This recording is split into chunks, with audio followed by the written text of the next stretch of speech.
Have you ever wondered if just this quiet life you're living is already enough? Not the life you planned, not the one you hoped might impress others, but the one that gently wakes with the sun, wraps its hands around a warm mug of coffee, and listens to the hum of bees in a morning garden.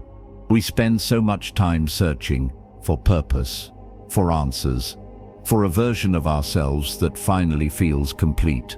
But sometimes the greatest truths arrive not with noise, but with stillness. This story is not about achievement. It's about awakening.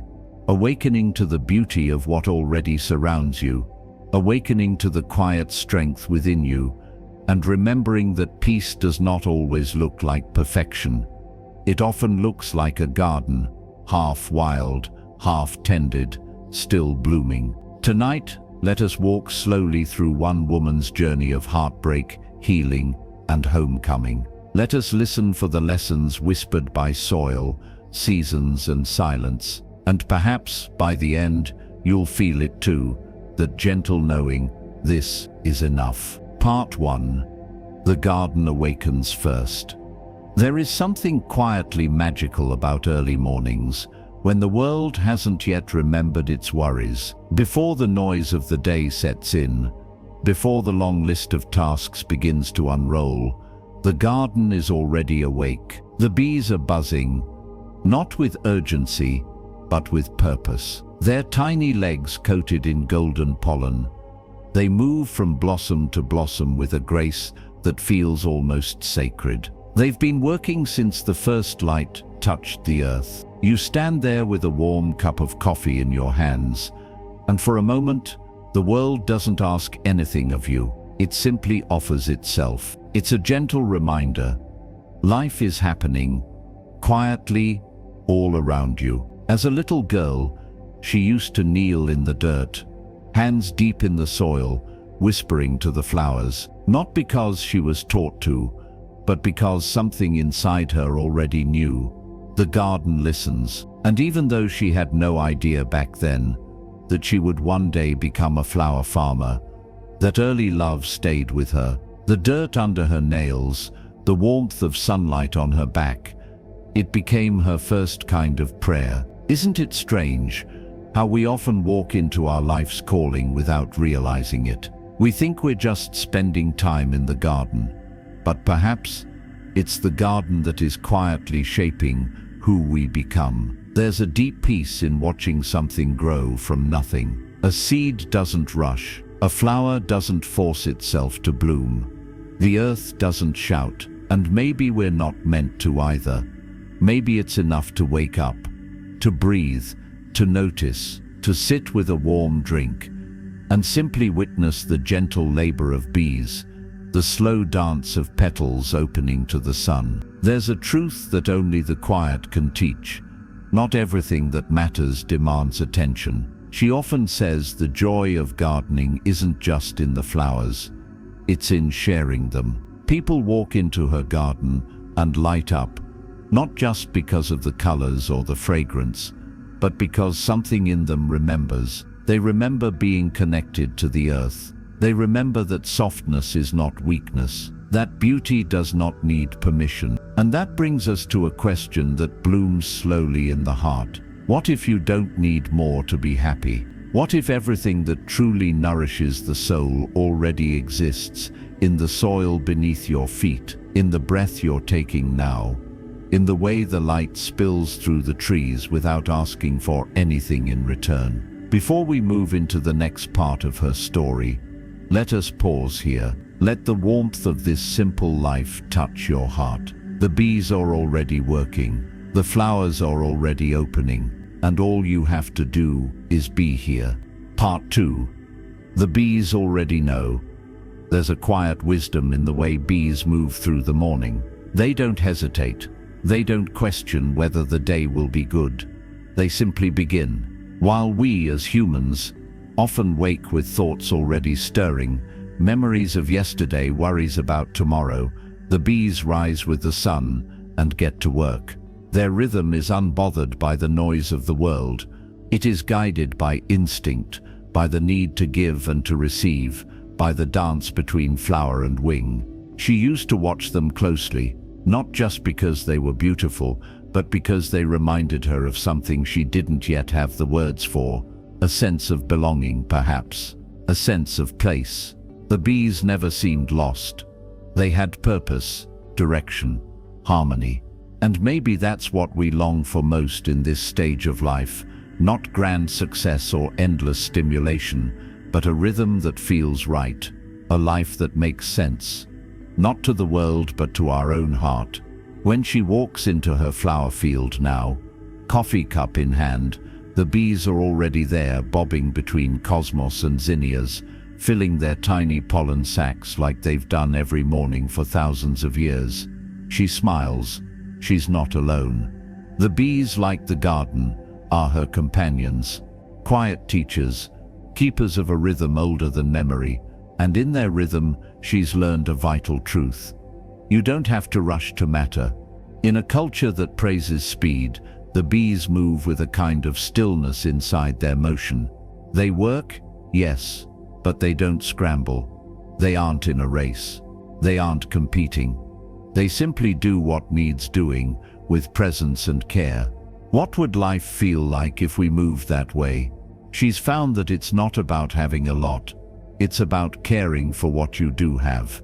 Tending to the space you live in, to the relationships you hold, to the breath you're taking now. It's about showing up fully to the small things, over and over again. Because, in truth, the small things were never small. They are the rhythm, the heartbeat, the thread that ties everything together. And slowly, something shifts in us. We stop chasing what's beyond the horizon and start noticing what's already blooming at our feet. We stop comparing ourselves to others and begin honoring our own season. We begin to trust that just like the bees, we too can live with purpose, quietly, meaningfully, without needing to be seen. Let us carry this image forward. Bees humming in morning light, flowers tilting toward the sun, a woman standing barefoot in the soil with nothing more than her breath and her presence. Perhaps this is what it means to be alive. And perhaps as we move into the next part of her story, we'll come to see. You don't need much to feel rich. Part 3. You don't need much to feel rich. It's easy to think that richness means having more space, more money, more things. But the garden taught her otherwise. It taught her that abundance is not measured by what you own, but by how deeply you care for what's already in your hands. A patch of soil, a single bloom, a quiet morning with steam rising from a chipped mug. These can be treasures if your heart is soft enough to see them. She remembers the early days of starting her flower farm. There was no budget for fancy tools or expensive seeds. Just a few packets, some borrowed compost, and a dream that felt fragile but alive. And yet, those first flowers bloomed as if they'd been waiting for her all along.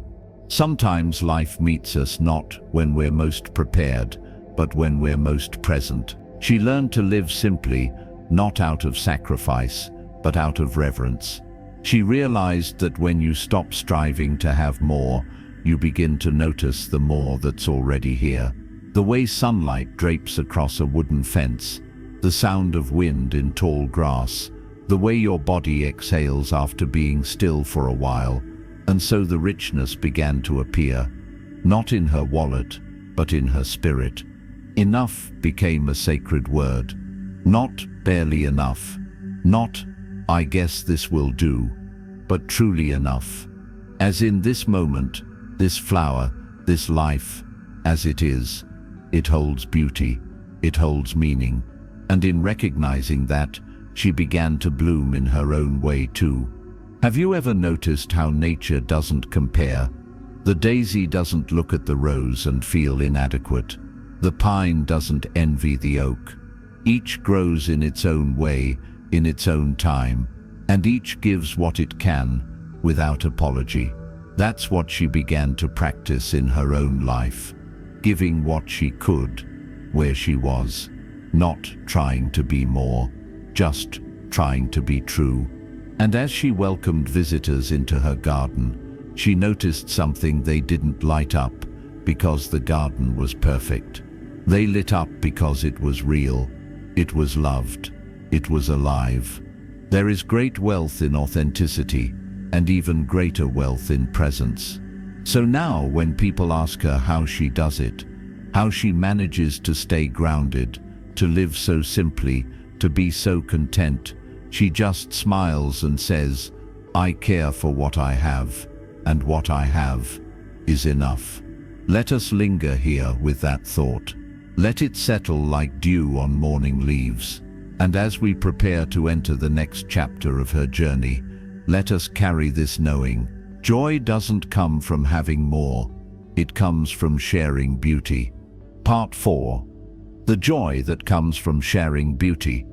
Some things in life multiply only when given away. Beauty is one of them. She's seen it with her own eyes, how someone steps into the garden with their shoulders tight and their mind spinning, and within minutes, something softens. They pause at the edge of a flower bed.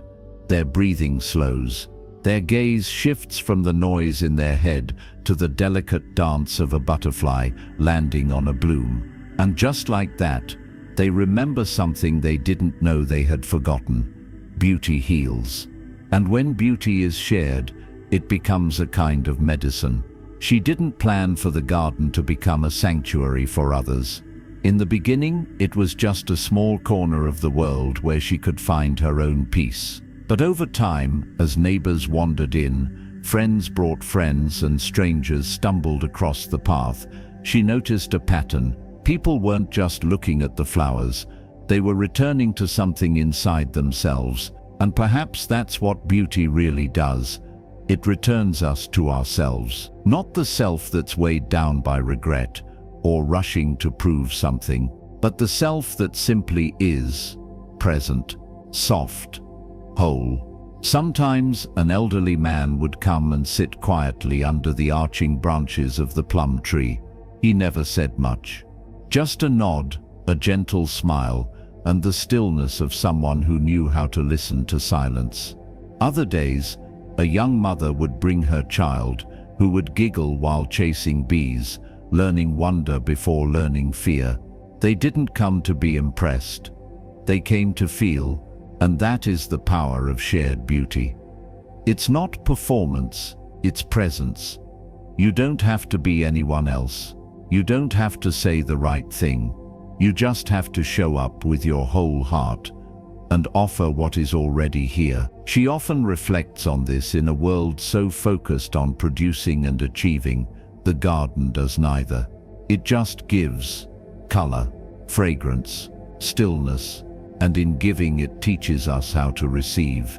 There's no transaction, no expectation, just a gentle offering of petals, light, and time. Isn't that what we all long for? To be met by life not with demands, but with offerings, and in turn to offer ourselves, not to be praised or rewarded, but simply because giving is joyful. She finds joy in every flower given away, not because it's a product, but because it's a gift. A conversation between earth and soul, a way to say, "You matter. This moment matters. Beauty still lives." Before we go on, let us hold that thought close. You don't have to own beauty to share it. You just have to see it, to care for it, and to pass it on when the time feels right. As we move gently into the next part of her story, we'll see how even the hardest seasons carry their own kind of teaching. Part 5. When the heart breaks, the ground receives you. There are seasons when the flowers don't bloom, when the frost lingers longer than it should, and nothing in the heart feels warm, when love, once familiar and full, suddenly slips through your hands like rain you can't hold. That was the season she faced when a long relationship came to its quiet end. A break not with drama, but with the aching silence of something worn down over time. At first she could see no gift in it, only loss. Grief comes in strange shapes. Sometimes it arrives not with tears, but with numbness. Other times it settles like fog, soft, but everywhere. She remembers sitting on the edge of her bed in the early days, the garden just outside the window, and not even wanting to move. The person she had shared years with was gone, but more than that, so was the version of herself she had been in that love. And that kind of loss is its own kind of death. In Buddhist philosophy, suffering is not something to be avoided at all costs. It's something to understand. The first noble truth doesn't deny pain. It names it. And in naming it, it gives us the courage to face it. She didn't know it at the time, but something old was dying so that something true could be born. At first, she was angry at him, at herself, at all the moments that now felt wasted. She carried the heavy belief that the failure was all her fault, that she was too difficult, too emotional, too much. And for a while, she believed that story. She believed it so deeply that she nearly forgot who she was outside of that story. But slowly, like a seed pushing through dark soil, she began to grow again. It started with her hands in the earth, with the simple act of digging and planting, of watering and waiting. The garden didn't ask for explanations. It didn't need her to be okay. It just welcomed her, broken pieces and all. And in that acceptance, she began to soften. The earth, it turns out, is not just something we walk upon. It's something that holds us when we fall. And when the heart breaks, the ground is still there, patient, alive, ready. As the days passed, she began to see the quiet wisdom of the cycle. That endings are not always tragedies. Sometimes they're beginnings in disguise. And though she wouldn't wish heartbreak on anyone, she also wouldn't trade what it taught her. Because without that pain, she wouldn't be sitting in this space. She wouldn't be who she is now. So if you too are carrying an old ache, a love lost, a dream dissolved, know this: the ground beneath you has room for your sorrow, and it will hold you too as you grow. Now let us turn toward the next chapter of her journey, where pain becomes a teacher and grief becomes a guide. Part 6. What pain can teach that peace cannot? Not all teachers speak kindly. Some arrive wrapped in thorns. Pain, she discovered, is one of those teachers. It does not whisper. It does not wait. It enters without asking and stays longer than welcome. But in its presence we are stripped bare. Pretenses fall away. Illusions lose their shine. And what's left is the truth, sometimes uncomfortable, but always necessary. In the quiet months after her heartbreak, she found herself revisiting moments, words said in frustration, silence that cut deeper than arguments, the echo of things she wished she had said, but never did. There was regret, there was shame, and there was the overwhelming belief that she was somehow unlovable. That belief, she later realized, was not born from truth. It was born from repetition. For years she had been fed the idea that she was too much, too emotional, too intense, too complicated. And like many of us do, she began to internalize those words. They became part of her identity, a quiet, poisonous mantra she never asked for. In Buddhism, there is a practice of seeing clearly, of looking at our suffering, not as something to resist, but as something to understand. To ask, what is this pain trying to reveal? And for her, the answer was humbling. She had forgotten her own worth. Pain reminded her, not with softness, but with fire. Not with comfort, but with confrontation. It forced her to look at what she had believed for too long, that love must be earned, that joy is for others, that she was somehow broken beyond repair. And in the ashes of those beliefs, a new awareness emerged. You are not the voice that criticizes you. You are the one who hears it. That shift changed everything. She began to tend to her heart, the way she tended her garden with gentleness, patience, and respect for its seasons. Some days were full of doubt, others full of light, but slowly she began to reclaim the parts of herself that had been silenced. The wildness, the softness, the fire. She realized that peace, though beautiful, doesn't always bring growth. It is pain that stretches us, that cracks open the shell we hide in, that introduces us to strength we didn't know we had. And so she began to honor her suffering, not as something to glorify, but as something to listen to, because within it was a seed, a lesson, a deeper kind of wisdom. So if you're hurting, if you felt lost or ashamed, or too broken to begin again, remember this: pain is not the end of the story. It is the doorway to something truer. And now, as we walk further into her healing, we come to the place where the past loses its grip, and the garden offers forgiveness. Part 7. The garden doesn't judge your past. The garden never asks who you used to be. It doesn't care what mistakes you've made, what heartbreaks you've carried, or what regrets still echo in your bones. The soil simply receives you as you are, tired or tender, joyful or grieving. You kneel, and the earth welcomes your weight without hesitation. That is the quiet mercy of nature. She discovered this not all at once, but slowly over mornings filled with silence and afternoons where the ache in her chest felt heavier than the spade in her hands. She would sit in the shade of the plum tree, dirt-streaked and hollowed out by memory, and still the wind would move through the leaves. The bees would come, the flowers would bloom. It was as if the land was gently saying, "You are not your past, you are what you choose to grow today." There had been many days, especially in the months after her relationship ended, where she questioned herself deeply, where the voices of old shame tried to take root again. Maybe I'm difficult, maybe I'm not made for love, maybe I ruined something good. But the garden didn't mirror those voices. It only reflected what she gave it: water, care, attention, and in return, it gave back life. Not perfection, just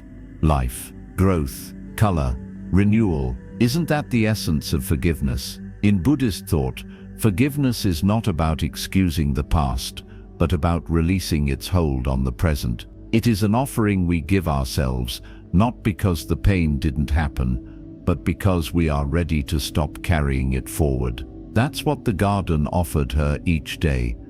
A place where the past wasn't ignored, but where it no longer defined her. She could have let her heart harden.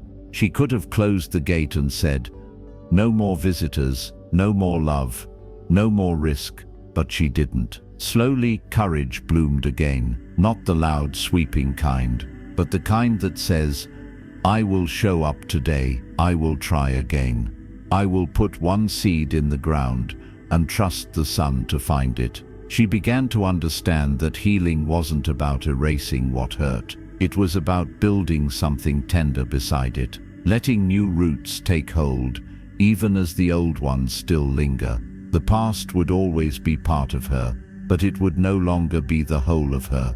And so when someone asked her one day if she'd ever consider falling in love again, she smiled, not because she had an answer, but because she no longer feared the question. Let us breathe with that for a moment. What would it feel like to stop defining ourselves by what went wrong and begin seeing ourselves through the eyes of a forgiving garden? As we move gently into the next part of her story, we'll meet the strength that flowers teach us, the kind that rises even in the storm. Part 8.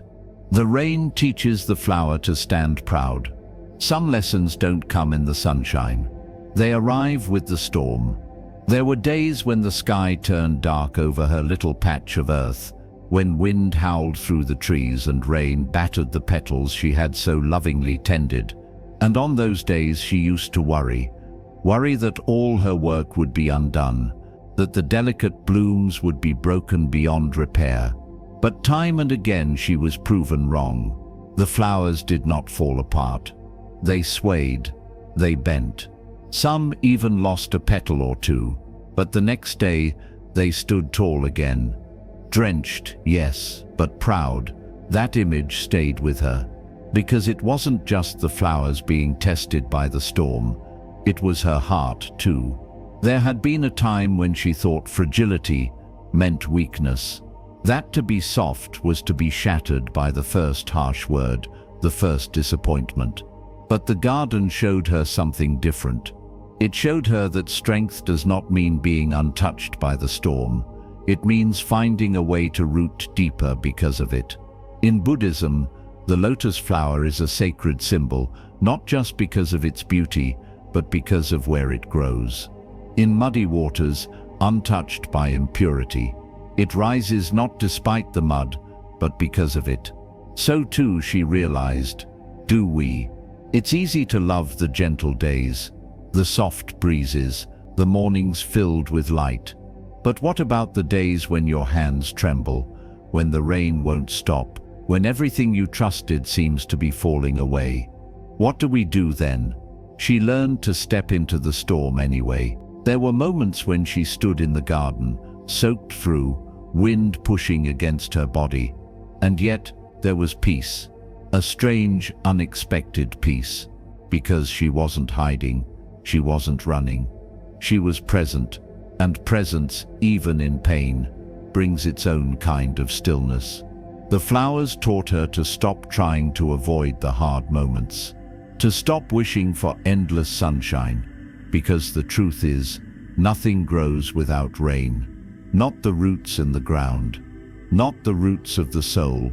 We often think we must be fearless to survive life's storms, but perhaps all we need is to be faithful, to keep showing up, to keep believing that we too will rise again. And so she did.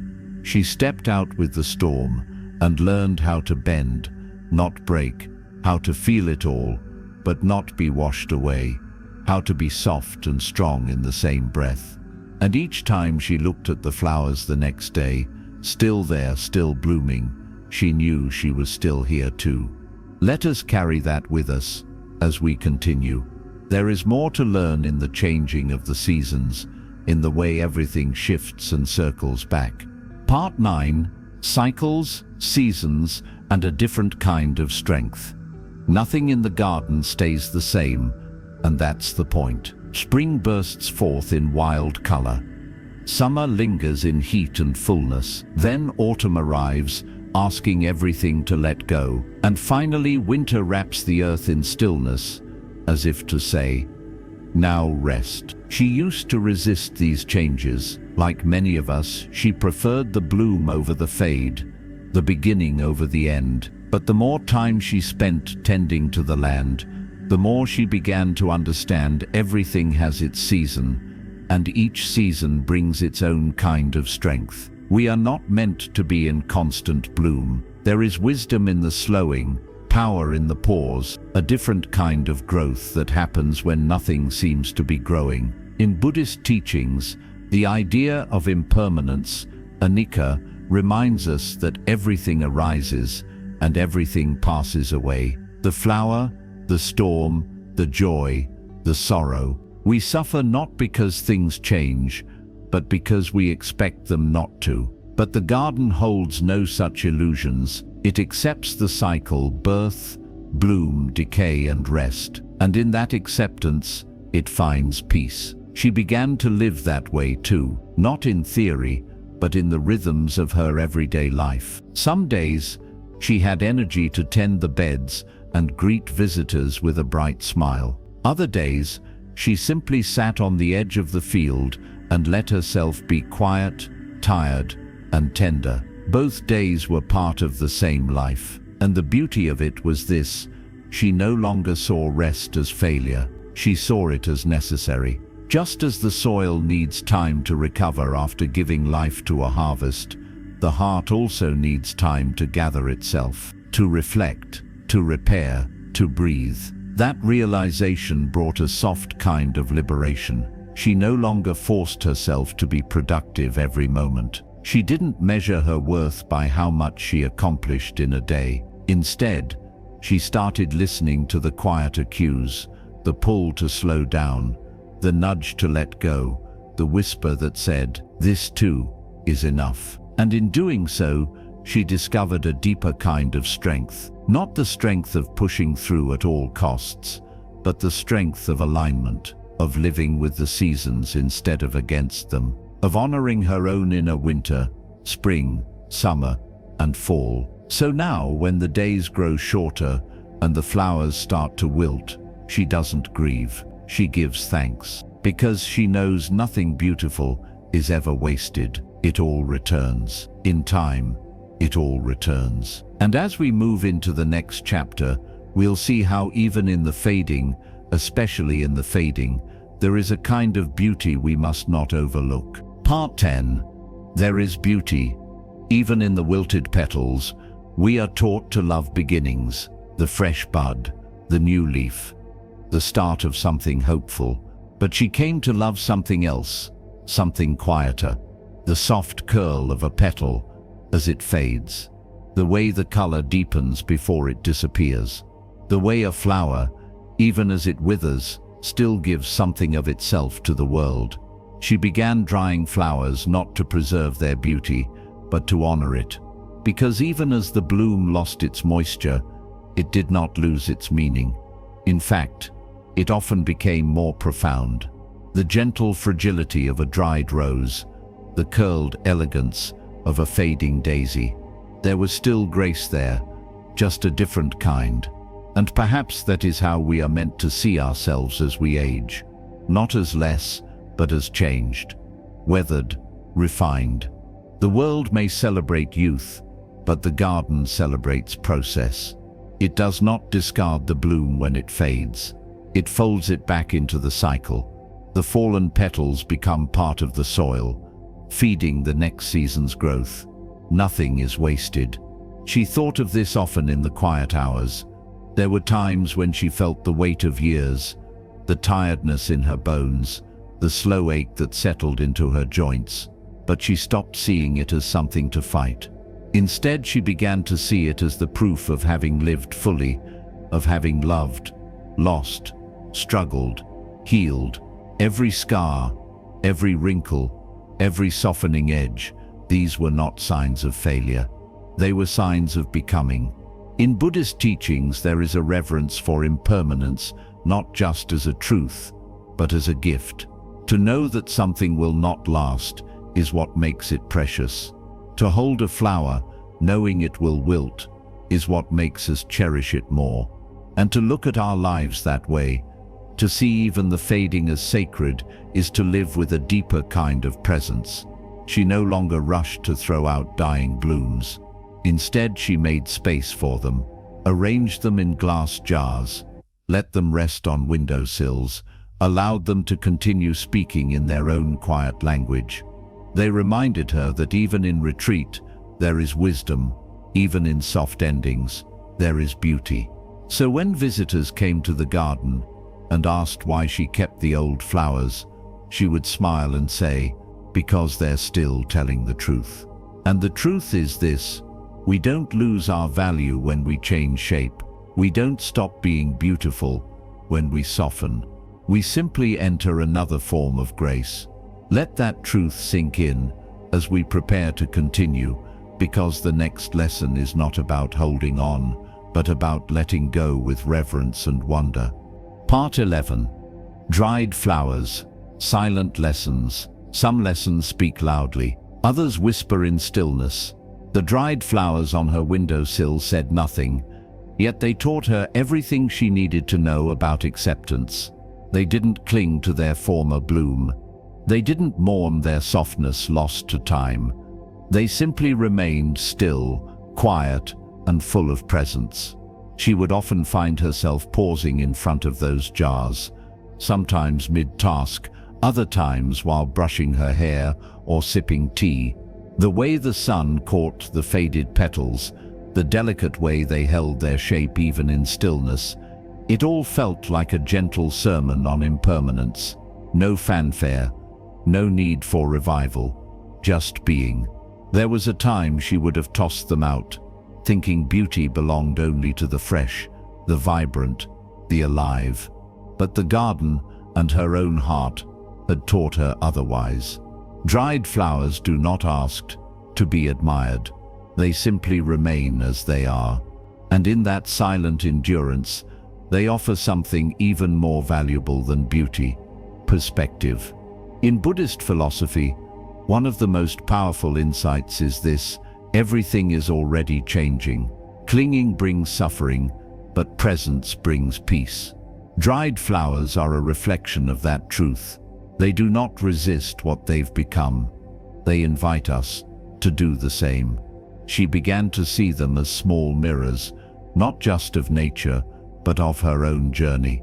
The dreams she once had but outgrew, the versions of herself she'd had to leave behind, the loves that faded but still shaped her. All of it still here, still meaningful, just in a different form. And maybe you too have things in your life that no longer bloom the way they once did. Maybe there are chapters that feel dry, or roles you no longer fit, or feelings that have lost their brightness. But let me ask you this: what if they still hold value, not in what they produce, but in what they've taught you? There is dignity in what endures. She came to believe that dried flowers are not about nostalgia, they are about reverence.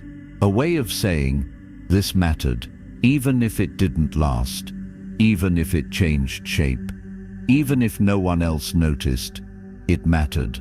And so she kept them, not as decorations but as reminders. Reminders that softness can survive, that stillness can teach, that there is beauty in what remains. So if you're holding something that's past its prime, a memory, a season, a version of yourself, perhaps you don't need to let it go completely. Perhaps you just need to let it rest. Let it be quiet. Let it become a teacher. As we prepare to move on, we turn now towards something more intimate. The quiet dialogue between doubt and self-worth, and the lifelong question, am I enough, even when I feel I'm not? Part 12. You are enough, even when you doubt it. There's a space inside many of us where doubt likes to settle. Even as we age, even after everything we've done and everything we've survived, there can still be a quiet ache that asks, am I truly enough? It came to her in the evenings, often when the house was still and the light began to dim. It whispered not in shouts, but in slow questions. Did I do enough? Did I become who I was meant to be? Was I ever really loved, or just tolerated? The hardest part wasn't hearing the doubt, it was believing it. Despite her gentle life, despite the beauty she cultivated in the soil and in herself, there were days when that voice returned. It echoed old stories told by people who never really saw her, stories she had unknowingly internalized over time, about being too sensitive, too quiet, too strange, too much. And that's the danger of doubt when repeated. Often enough, it begins to feel like truth. But healing, she learned, begins with a small defiance. She wrote simple affirmations on paper and taped them to her mirror, not because she believed them at first, but because part of her wanted to. Words like, I trust and believe in myself, or I have everything I need right now. She'd read them while brushing her hair in the morning, sometimes out loud, sometimes just with her eyes. And slowly, something shifted. Not dramatically, not overnight, but softly, like the way a garden changes from spring to summer, one quiet day at a time. In Buddhism, we are reminded again and again that the self is not fixed. There is no permanent, unchanging me. Who we are today is shaped by our actions, our thoughts, and our awareness. This means we are never stuck. We are always becoming. She began to believe, not in a version of herself shaped by others' judgments, but in the truth of her being. The her that listened deeply, that created beauty, that loved even when she was afraid, that still showed up every morning to greet the bees and whisper to the flowers. That version was more than enough. We often think worth has to be earned, that we must prove ourselves, even as we grow older. But worth is not something you win, it is something you remember. And when she looked around at her life, the hands that had planted hundreds of seeds, the friends who cherished her, the quiet mornings that fed her soul, she finally saw what had been true all along. She didn't need to become more. She needed to see herself more clearly. So if you too sometimes question your enoughness, pause with this thought. You are not here to meet a standard. You are here to be fully, gently, honestly, and that, just as it is enough. Let us carry that truth gently into the next chapter, where we explore the sacred fire within, the one you were born with and still carry today. Part 13. The fire within needs tending. Inside every person lives a quiet fire, not the kind that burns with rage or ambition, but the sacred kind, a small, steady flame that flickers with purpose, passion, and presence. It's the fire of being alive, of still caring, of still dreaming, even after the world has disappointed you. She came to know this fire during her loneliest days, when everything around her felt cold, when self-doubt knocked louder than joy. She noticed that something within her still glowed, a faint warmth, a quiet whisper. Don't give up, not yet. That was the fire. She hadn't tended it for years. Life had pulled her in too many directions. She had poured herself into relationships, work, the needs of others, and in doing so, she forgot to feed her own soul. The flame dimmed, but it never went out. And that is one of life's small miracles. The soul's fire is patient. It will wait for you. In Buddhist thought, this fire might be called your innate nature, that which is already awakened within you, even if it's been clouded by distraction, pain, or fear. It is the unshakable seed of potential, compassion, and clarity. But even the purest fire needs tending. So she began again, not with grand rituals or sweeping changes, but with small acts of remembrance, a walk without her phone, a deep breath before the first sip of tea, a handwritten letter to no one in particular, a flower picked and placed on her nightstand just because it made her smile. These were offerings not to anyone else, but to the fire within. And slowly, that flame grew stronger. She no longer needed approval to feel good. She no longer needed to be useful to feel worthy. Her inner fire was no longer dependent on the winds around her. And when storms came, as they always do, she had a center to return to. You have that fire too. Perhaps it's been covered up by years of giving and doing. Perhaps it's dulled by disappointment, but it's still there, waiting for you to notice. To tend it is not selfish, it is sacred, because from that fire comes warmth for others. From that fire comes your creativity, your kindness, your resilience. And without it, you begin to live only in fragments, burned out, disconnected, unsure. She came to believe this deeply. You are not meant to burn for others while forgetting your own flame. So as we continue, ask yourself gently, what feeds my fire? What do I need to return to the warmth within? The answer may not be loud, it may not be obvious, but it's there, quiet as breath, strong as truth. And in the next part of her journey, we'll come to see that this flame is not random. It's yours to protect, yours to carry. You are the keeper of that fire. Part 14. You are the keeper of that fire. No one else can tend your fire for you. They can stand beside it. They can warm their hands near it. They can even help shield it from the wind when the storms come. But only you can feed it. Only you know its flicker, its hunger, its sacred rhythm. She learned this not from books but from living. There were days when she hoped someone else would do it for her, offer her the exact words, the exact love, the exact moment that would relight her from the inside. But no matter how much support she had around her, it was her own hands that had to reach toward the flame, her own breath that had to whisper it back into brightness. That realization was both sobering and liberating. It meant she had responsibility, but it also meant she had power. In the heart of Buddhist teachings, there's a quiet encouragement. Be a lamp unto yourself. Don't wait for someone else to light the path. Trust that what you need is already within you. That inner light, that sacred fire, it may feel small, but it is enough to guide your next step. She began to protect her fire like it was something precious. She no longer gave all her energy to things that left her feeling drained and hollow.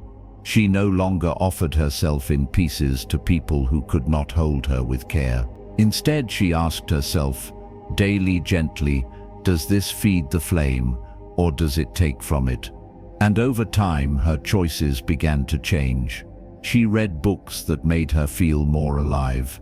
She said no more often, not to be rude but to be real. She made art without an audience. She made space to cry when she needed to, and space to laugh just because it felt good. And in doing so, she began to glow again, not in a loud way, but in a way that others noticed without knowing why. You've likely known someone like that. Someone whose presence feels steady, kind, rooted. They may not be the most outspoken. They may not chase attention, but there's something about them that feels whole. That's what it looks like when someone tends their fire. It's not perfection, it's presence. It's not always feeling strong. It's knowing how to return to your center when you feel lost. So if you're feeling disconnected, scattered, or dim lately, perhaps you've just been too far from your own hearth.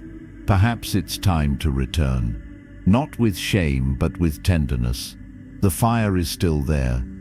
It's waiting. And in the next part of her journey, we'll see how love, especially the quiet kind, the unconditional kind, can help us remember who we are when we've forgotten. Because sometimes tending your fire also means letting others remind you that it's still burning. Part 15. Support doesn't always look like money. When we think of support, we often picture something material, money, resources, a hand reaching into a problem to fix it. But she came to learn that real support, the kind that actually changes you, rarely comes with a price tag. It comes in quieter forms, a look that says, I see you, a voice on the other end of the line that says, you don't have to do this alone, a simple sentence spoken at just the right time. You're allowed to rest. Her parents had always offered that kind of support, not with grand gestures or financial aid, but with presence, belief, and warmth. They never asked her to be more than who she was. They never tried to reshape her dream into something easier or more conventional. They simply stood beside her and said, this feels true to you, so we will be here. That, she realized, was love at its purest. In Buddhism, this is called metta, loving kindness. It's not sentimental, it's not controlling. It's the offering of goodwill without expectation, of standing with someone just as they are, not because of what they can give, but because of who they are. There were moments in her healing journey when she felt so lost, she couldn't see what she had built around her garden, her friendships, her own quiet strength. And in those moments, the words of those who loved her were like lanterns, soft, small, but enough to light the next step. Sometimes we need someone to remind us of what we've forgotten. She remembers a day when everything felt dark. She'd sat on the ground, staring out at the flower beds, wondering what it all meant. Had any of it made a difference? Had she wasted years on a dream that no longer bloomed the way it once had? And then her father came and sat beside her. He didn't offer a solution. He didn't try to cheer her up. He just looked at the rows of flowers and said, "This looks like someone who hasn't given up." That was all it took. Not a handout, not a fix, just a reflection of her own resilience. That's the kind of support that endures. She began to see that she too could offer this kind of love to others and to herself. No need to fix everything, just to be there, to notice, to say, "I believe in you," even when you don't. And maybe that's something you need to hear today too. You haven't failed just because you're tired. You haven't lost your way just because it's quiet. You are not alone. Let that settle in. Because in the next part of her story, we explore how darkness can blind us from seeing our own light, and how sometimes we need to zoom out to remember how far we've truly come. Part 16. Even in darkness, you've created light. There are times in life when we feel like we're walking through shadows, not because we've failed, not because we've given up, but because we can no longer see what we've built with our own hands. She remembers those days clearly. The sky would be overcast, not just above, but within. She'd walk through the garden and see the same blooms, the same colors, the same beauty she had always loved. But it didn't reach her.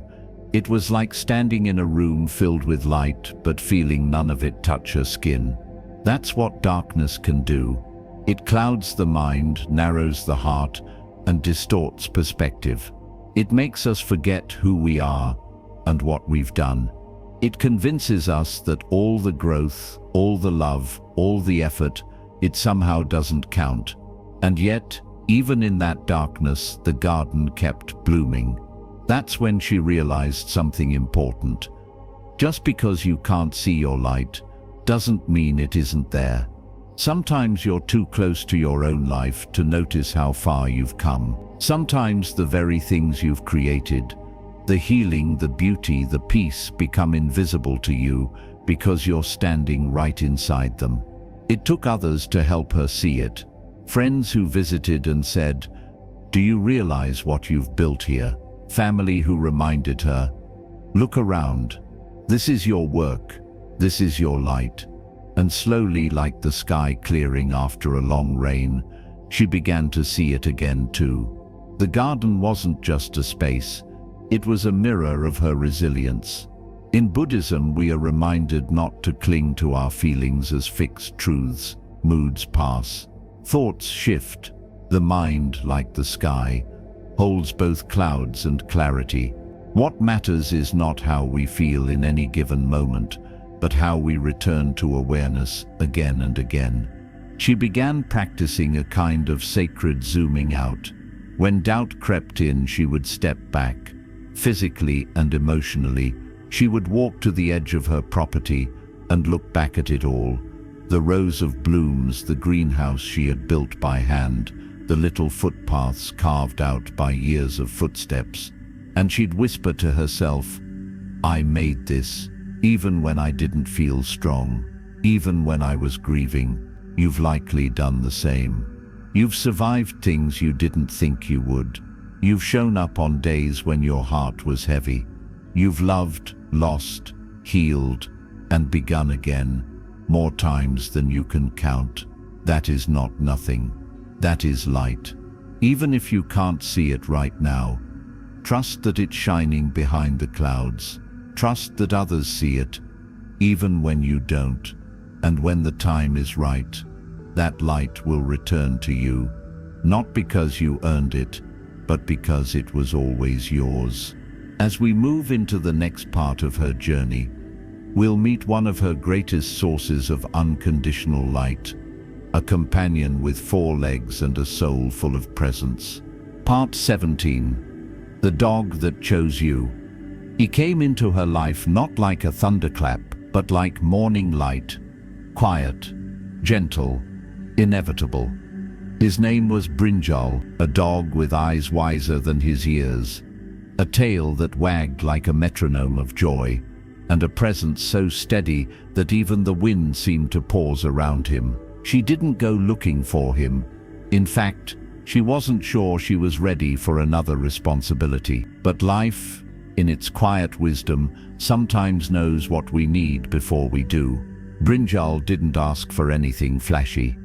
He didn't expect words. He simply stayed at her side, at her feet, by the door, always close, always steady. In his presence, she rediscovered a kind of peace that had nothing to do with answers. Buddhist philosophy often speaks of sati, or mindfulness, being fully present with whatever is here. No judgment, no resistance, just awareness. Brinjal, without ever reading a sutra or sitting in meditation, embodied that perfectly.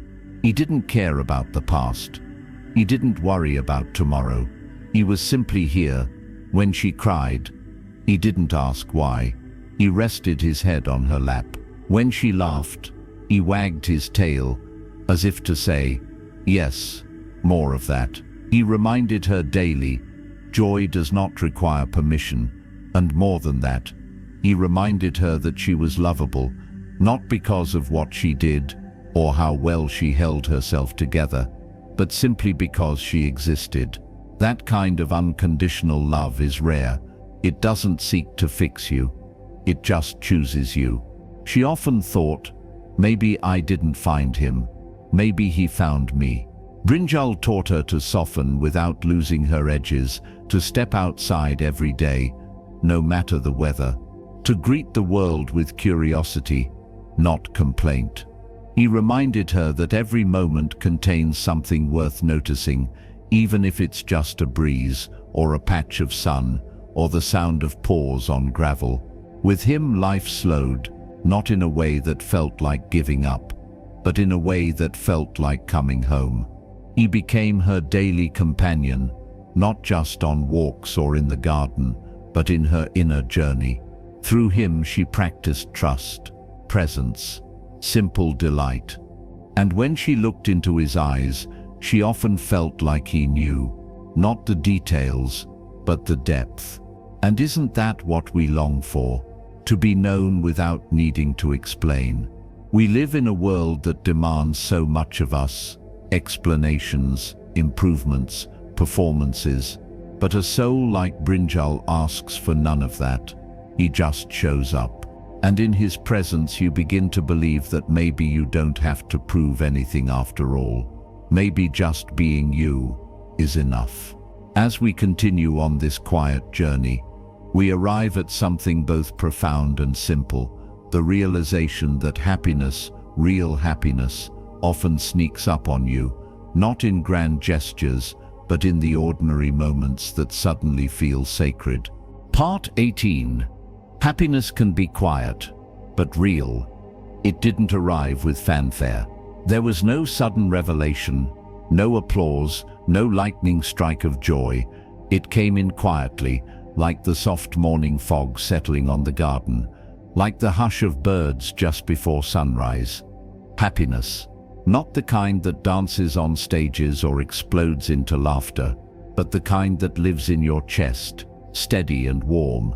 The kind you don't always notice until one day you catch yourself smiling at nothing in particular. A mug of tea, a patch of sun, the simple presence of your own breath. She began waking up with that feeling. Not every day, not perfectly, but consistently enough that she started to trust it.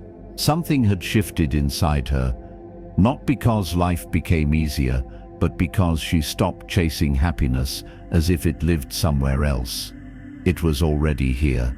That's the lesson many of us miss, especially in a culture that measures joy by milestones, the bigger house, the next relationship, the perfect plan. But real happiness, she discovered, isn't about more.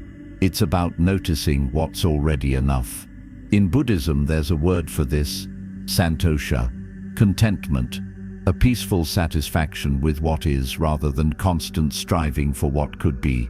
It's not about giving up ambition. It's about being anchored, even as the waves of life rise and fall. She found it in small things. The way Brinjal's ears twitched in his sleep, the smell of soil after rain, the first bloom of a flower she forgot she'd planted. the rhythm of her own footsteps as she walked the path she built with her hands. These were not dramatic, but they were real, and they were enough. She stopped trying to fix herself. She stopped trying to earn the right to be at peace. Instead, she allowed herself to feel it, exactly as she was, flawed, healing, whole. And here's the beautiful thing. When you allow quiet happiness to enter, everything around you becomes more vivid. Not because the world changes, but because you do. You begin to see clearly, to taste your food instead of rushing through it, to listen to others without planning your reply, to feel the sun on your face and realize, this moment is already sacred. There's no need to wait, she often said now. More than ever, she feels like the happiest version of herself, not because she has more, but because she needs less. And in that spaciousness, joy has room to stretch, to settle in, to stay. So if you've been waiting for happiness to arrive in some dramatic fashion, perhaps you're already sitting beside it. Perhaps it's not lost. It's just quiet. Let us carry that stillness forward, because as we near the closing chapters of her story, we're reminded that gratitude isn't just a feeling, it's a practice. And what we have right now might already be the blessing we've been searching for. Part 19. What you have is already a blessing. Gratitude doesn't always come easy. It's not the instinct when the sink leaks, when the body aches, when the old regrets creep in like vines. But she learned, slowly, that gratitude is less about perfection and more about perception. What you have right now in all its ordinary imperfection might be the exact thing someone else is praying for. She began to see her life through that lens, not as something lacking, but as something living. Her home, a little weathered, a little messy, was filled with light. Her body, not without its aches, still carried her through every morning ritual. Her work, not always easy, was her joy, and her days, quiet, simple, cyclical, were filled with moments that once felt out of reach. There was a time she thought blessings had to look big, but now she sees them in the way Brinjal rests his head on her foot while she writes, in the smell of the earth after watering the garden, in the way the wind moves through the flowers as if the whole field is exhaling. This is it, she realized one morning, sipping her tea as the sun painted gold across her porch.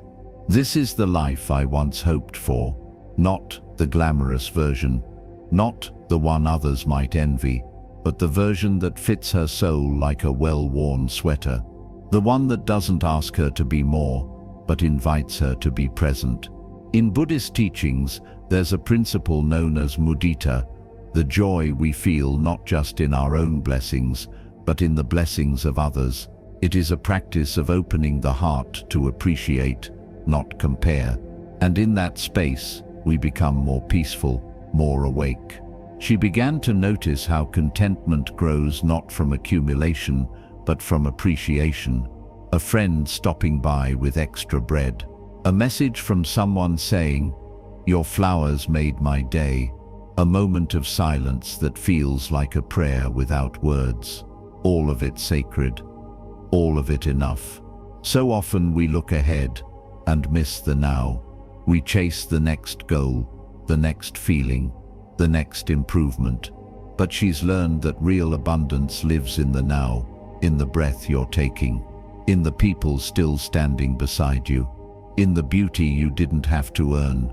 Let yourself pause and ask, what do I already have that I've been overlooking?